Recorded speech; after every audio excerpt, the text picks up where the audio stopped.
Highclere Castle, the real Downton Abbey, is one of the most beautiful places I know.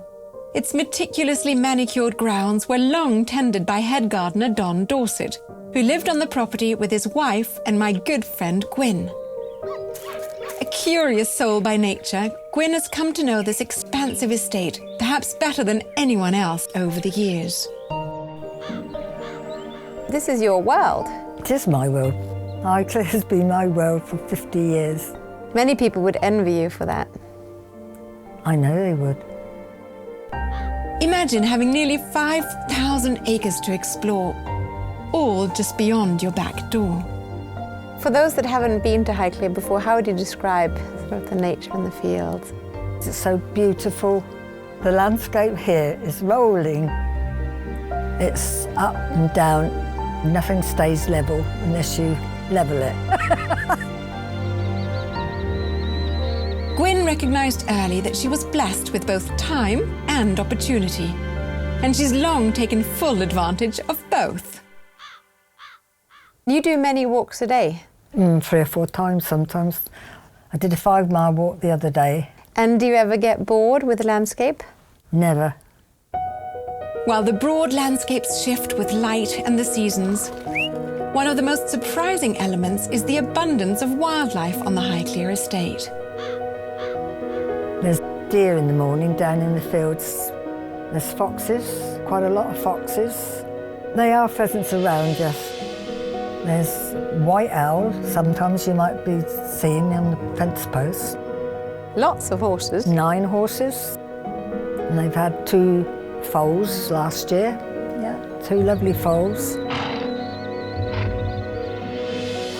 Something. Hello, pigs. Oh my God, they're so big. Aren't they beautiful?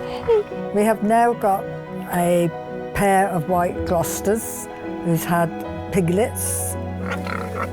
And they're really quite cute and smart, and they actually grunt and talk when you talk to them. Do they? And most importantly, the current Lord Carnarvon's Dogs. Yeah. They've got 7 or 8 dogs now, and they let them run in the fields. They play very good.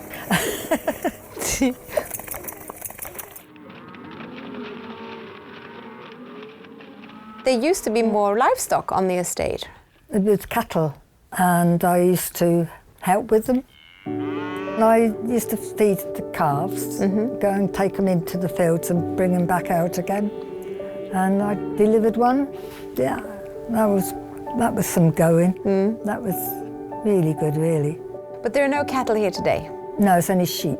Lots of sheep. Yeah, 3,000 or more.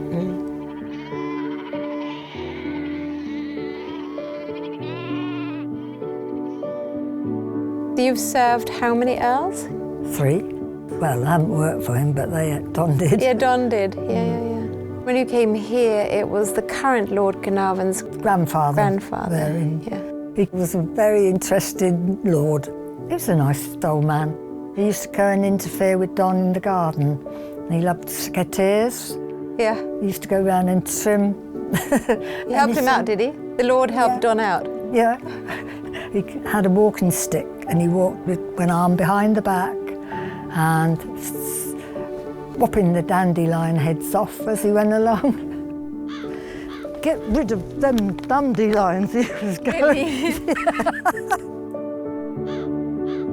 Over the years, Gwyn has had little interest in venturing beyond the expansive Highclere estate, even after her husband Don passed away, preferring instead to immerse herself in nature and creating art.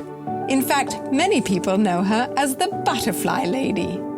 Surprisingly, her interest in travel spiked when I showed her the itinerary for Viking's longest ever world cruise. Since Gwyn didn't have a passport, she asked to have 2 of her butterflies sail on board, so they could see the world for her and be photographed at various ports of call. I'm not sure if my mention of the world cruise was the trigger, but recently Gwyn's curiosity finally got the best of her, and she changed her life in the blink of an eye. I woke up on Friday morning, just sat up. I said, I'm going, I'm off. So I packed my bags, got a train on Tuesday and went to Exeter. Beautiful ride. And I looked round Exeter and I thought, oh, that's not bad. But one new city was not enough. And Gwyn caught another train. Went from Exeter the same day down to Plymouth. Okay. And I looked all around and nice and I thought, I better find somewhere to stay. And you thought a good place to sleep might be? The park bench. And you thought that was safe enough? If somebody wants to knock me off and that's my way, it's knocked off. But then someone came to your rescue, right, and said you don't really sleep on a park bench these days. But No. you ended up in a hotel room or in a pub? Yes, a hotel room. Bed and breakfast and evening meal. With no planning but a desire to discover, Gwyn kept on going and going. Then I booked into Elmouth, up north, 2 separate places, and I'm waiting now to go again. I seized the moment and we were off. We went into London together a few weeks ago. And it was your First, first? for proper London. Yeah. Proper London. Yeah, first time in proper London. And on your way in, you made some remarks. It was too close and scary. Was it? Yeah, too much.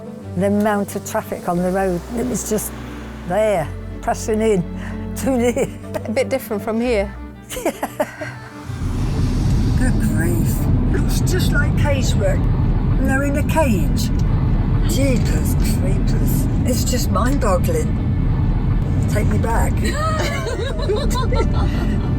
Back where? Home to Highclere. I'm not used to seeing people looking like they're caged in when I've got so much freedom here. Once in the city, we began our delightful weekend of firsts. It's a beautiful buildings, really, clean. It was great fun seeing London through fresh eyes. Oh, this is the first time I've stepped on London streets in my life.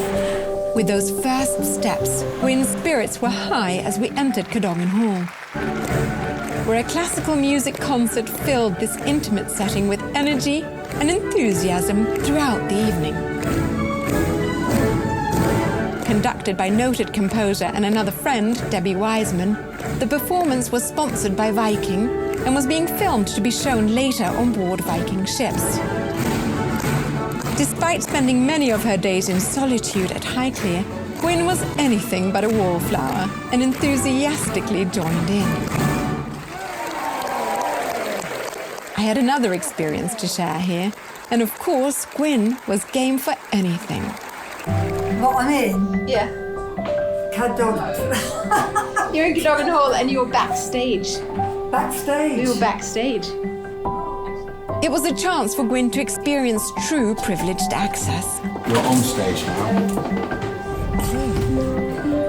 Gwyn's curiosity immediately bubbled to the surface and brought with it an unending list of fascinating questions. Then it was time for yet another first. I'm now on Sloane Square having my first Irish coffee. Where's me whiskers?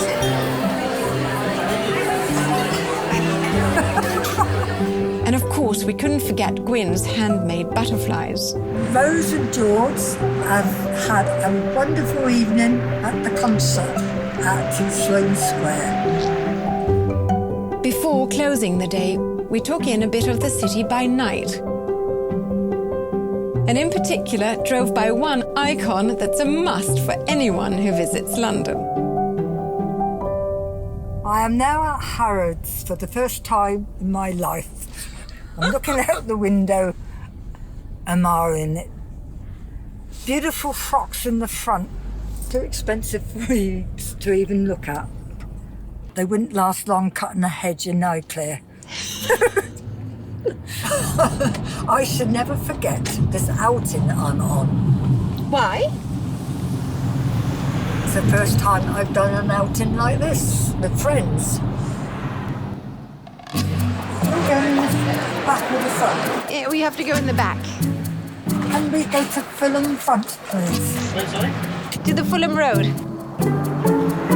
A new day was upon us, and Gwyn was ready for her first steps into Harrods. I can't believe it. This is a place where the word opulent feels inadequate. It's amazing. Remember to get off, get off. We are now in Harrods with my friend Katrina. Or perhaps Karina as well? And my friend Karine. After a quick look around, it was time to get to work. You see, we had another concert in the evening and wanted Gwyn to look her very best. The search was on for just the right look. Happy colours. Perhaps, but no. Couldn't walk down the streets of Highclere with one of these. Couldn't cut the hedge with that. On second thought, No, that was too wicked. That was too wicked. Are you enjoying your gossip magazine? Finished. I'm now in the saloon with Katrina. Or Karina, perhaps. Or Karina, perhaps. Go on.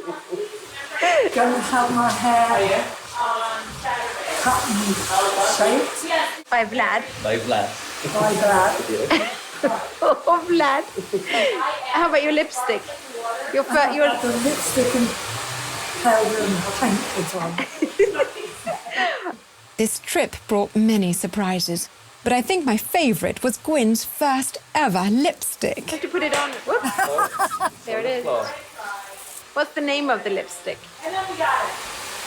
Rouge, Cocoa Flash. And on the top it says, live. I can't put lipstick on. Go on then. Few can match Gwyn's delightful spirit. You have to move it up from the bottom a little bit. Everything is a new adventure, and she embraces each one. Go on. Turning everyday experiences for many of us into memories that will warm my heart for years. I love that colour. Beautiful. Just a few more steps in Gwyn's transformation. With a cut here and a snip there, Vlad stepped in to work his magic and deliver a masterpiece. Wow. Wow. Vlad. Is that Gwen or Gwyn?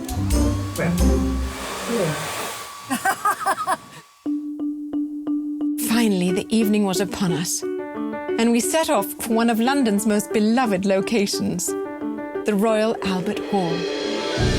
This impressive venue has hosted some of the city's most prestigious events, and it was the perfect spot to end Gwyn's very first outing in London.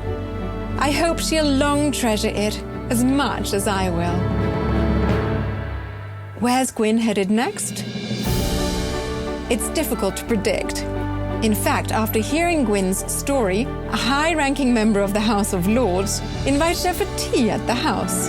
And Gwyn's not stopping there. At age 78, she has her first passport. In the meantime, Gwyn continues to enjoy life amid the sublime beauty of the Highclere Castle estate.